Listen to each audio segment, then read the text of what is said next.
maayarka degmada Laascaanood Cabdicasiis Xuseen Tarware oo shir jiraad ku qabtay xafiiskiisa isagoo la bulshada ugu baaqay inay ka feejignaadaan goobaha biyo mareenka ayna khatar gali karaan naftooda iyo maalkooda. maayarka degmada Laascaanood ayaa ugu baaqay bulshada inay ka shaqeyso fayadhowrka degmada Laascaanood iyadoo xilligan ay bilaabeen roobkii guga oo dadweynaha guud ahaan degan degmada Laascaanood iyo magaalada Laascaanood laftigeeda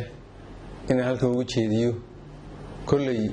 waxaan ku jirnaa xigii guga ilaahay abaartii uu naga soo jabiyay ku barwaaqo baynu galay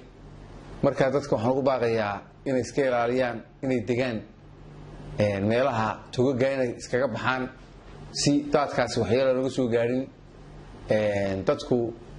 sida waxa uu ay degaan meelaha taagaga waayo hadaad meel biyo mareena aqal ka dhisto ama degto naftaadii waxa ku jirta halis marka dadweynaha naftiina ilaahay wax badbaadiyay oo badbaadistaan jooga ka baxdaan xaga fayadhowrka inuu ka shaqeyno dadweynaha roobku markuu doo qashinka guryooda ku haystay soo raacinaya waxaan leeyahay wanabayahow qashinku wax khatara ilaahay ka baqa doodo saad ka qaasay gurigiina hordhiga oo diyaariya ama shirkadaha ka qaadaya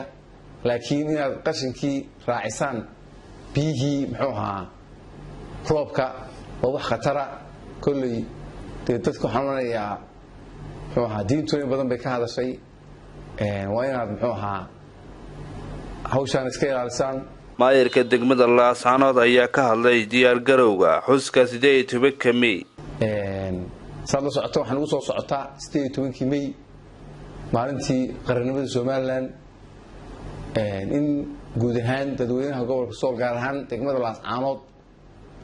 inay u diyaar garoobaan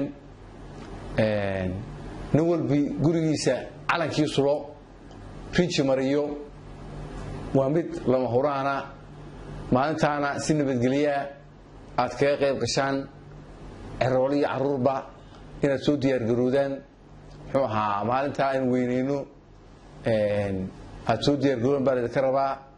inaad nabadgelyada ka shaqeysaan baa la idinka rabaa in horumarka nagala shaqeysaan baa la idinka rabaa in